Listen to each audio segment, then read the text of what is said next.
Believe it or not, the NASCAR playoffs are just 3 weeks away, and that means the urgency to secure yourself in NASCAR's 16-car postseason field is at an all-time high. And with the help of some upset wins in 2020, the cut line battle is shaping up to be a true thriller, and today I'm going to tell you who's getting in and who's getting the boot. From the brain, seeing the beauty through the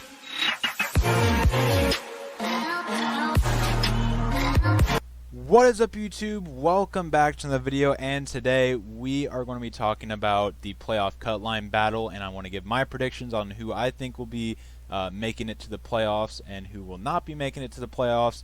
Be sure to let me know down below what you guys think. Who do you guys think is going to make it? Who do you think is not going to make it? Let me know down below in the comments. Also, be sure to leave a like and hit that subscribe button and comment down below your thoughts. But that's just kind of like a habit. Sorry about that. But yeah, today that's what we're going to be talking about. I do want to point out that Eric Almirola, Kyle Busch, and Kurt Busch all are not locked into the playoffs, but have a cushion to where I think they'll probably be locked into the playoffs just by points in the next race or two. So they're pretty safe on that end. But without further ado, let's go ahead and start with Clint Bowyer.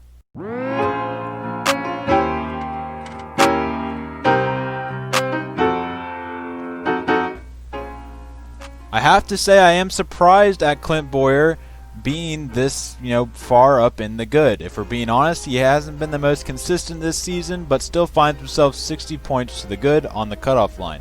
A stage win at Michigan definitely helped him out, but considering he's having his worst season at SHR to this date, I'm still surprised on his comfortable cushion over the cutoff line. And I feel confident that due to the fact that he's having a terrible season, but still has a 60-point cushion, which is definitely, you can definitely combat that, but it's pretty comfortable with just 4 races to go. I feel confident in his likelihood on maintaining his playoff spot, but on the flip side, if he has an early DNF or somebody outside the playoffs gets a win, then maybe it's time for that 14 team to start sweating. But as of right now, they just got to keep on doing whatever they're doing because it's apparently been good enough to keep them in the playoffs.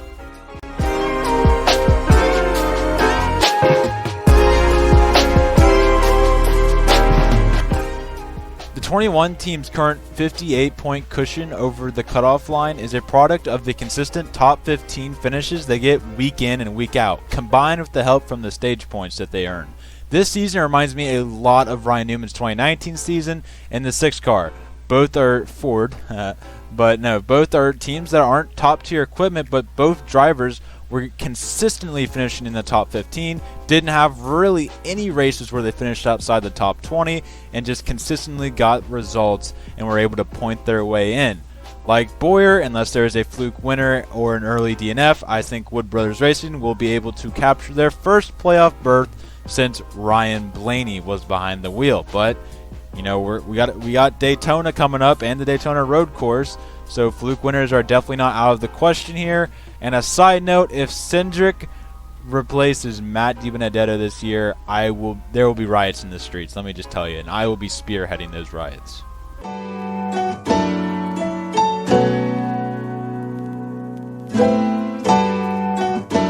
Despite being on the cutoff line, I think William Byron doesn't have to sweat too much. Now, like Clint Bowyer, I'm not quite sure how Byron finds himself in the playoffs. He also has a decent gap of 26 points above his Hendrick teammate Jimmy Johnson and JGR reject Eric Jones. Granted, there's still a lot of pressure on that 2014 to bring out their A game every week, but it's something. And like I said, considering the fact that they don't even have a top 5 in 2020 and are in the playoffs is a pretty surprising thing right there. I don't know, that just blows me away. I genuinely think, barring a fluke winner, this team will stay in the playoffs. And the reason I believe that is the stage points William Byron accumulates with Chad Knaus is crazy. Chad Knaus is able to get William Byron every possible stage point. And I really think that's what's got this 26-point cushion between Johnson and Jones, and obviously Byron and those two. So I kind of said that weird. I just want to make sure you guys know. And yeah, without that, I don't think they'd be in this position. And I think those stage points are what is going to keep William Byron in the playoffs and round out your playoff field.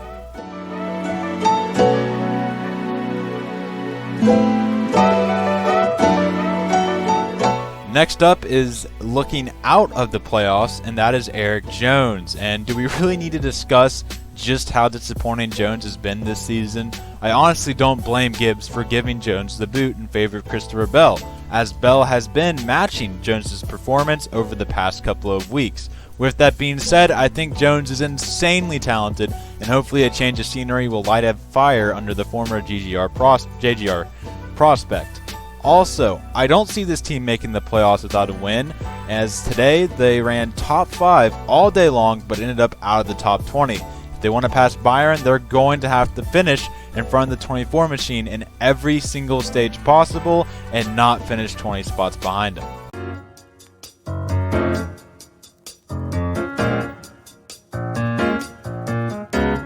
Next up is old 7-time Jimmy Johnson. For the second year in a row, Johnson finds himself outside the playoffs looking for the stars to align so he can make one last playoff run. And I'm not going to sugarcoat it, 48 fans. I don't think he's going to make the postseason. A prime example of why played out in the Michigan race last Sunday, where Johnson started in the top 10 in prime position to get some stage points, but couldn't stay in the top 10 long enough to get a single stage point all day, and simply just sat in limbo for the rest of the race. I'm not ruling out a possible Dover upset, but I'll believe it when I see it, and until I see it, Jimmy's playoff hopes are looking very grim.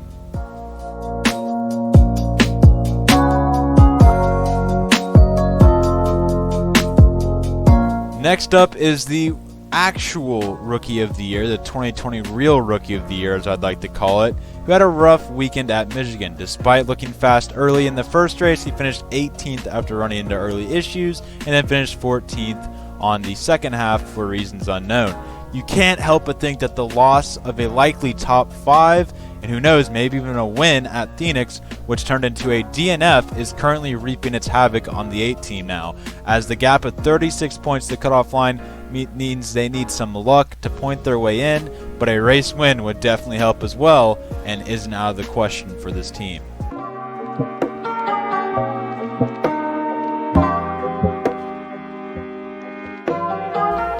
Lastly, I'd like to talk about Christopher Bell, who has a solid 100-plus point deficit from William Byron, so it's pretty safe to say he won't make the playoffs on points, but I just wanted to point out how good he's been since the break and just how much he's improved. The finishes have not really been there, with just 5 top 10s on the season, but over the past couple of months, Bell has been riding around the top 10, and for one reason or another, hasn't been able to finish there. Take last Sunday's race at Michigan, for example.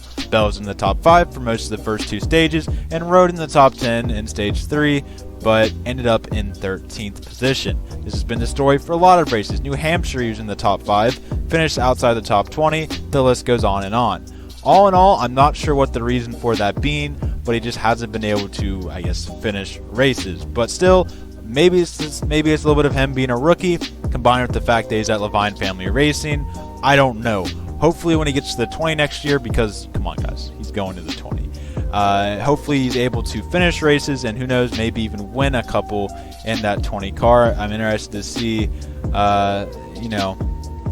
it's just interesting to see how that will all play out. But I also want to point out the fact that he's in 19th place in points right now is kind of surprising, considering the start to the season that he had. So I hope you guys did enjoy. Be sure to leave a like, hit the subscribe button if you did. Comment down below your guys' thoughts. Who do you guys think will make it? Do you think I was right in my predictions? And let me know what your guys' predictions for the cutoff line is. I'll be sure to do a playoff video on my predictions for the playoffs when we get to the playoffs, so like literally after the cutoff race, which is Daytona. So be sure to stay tuned for that.